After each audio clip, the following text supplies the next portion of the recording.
ዛሬም እንደተለመደው በአዲስ መረጃ ተመልሻለሁ ማለት ነው። ቪዲዮውን ላይክ አድርጉና ጀምሩት። ቀጥታ ዛሬ ያስኩላችሁ መረጃ የማልፍ ይሆናል። ዛሬ ላይ እንግዲህ ስለ ሁለት ኤርድሮፖች መረጃ የሚሰጣችሁ ይሆናል።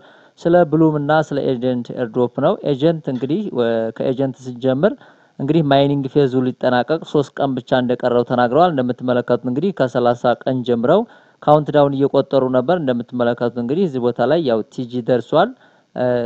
ታስኮቻችሁን ያው ኮምፕሊት አድርጉ እያሉ ይገኛሉ። ስለዚህ እንግዲህ ኤጀንት ላይ የምትሰሩ ልጆች ታስኮቻችሁን መጨረስ ይኖርባችኋል ማለት ነው። እንዲሁም ደግሞ በሁለተኛ ደረጃ የምንመለከተው ስለ ብሉም ኤርድሮፕ ነው። ብሉ ኤርድሮፕ ላይ እንግዲህ ብዙ ሰዎች ያው ኤሊጂብል አልሆንም ማለት ነው። በተለያየ ምክንያት ብሉም እንግዲህ ምን አድርጓል ማለት ነው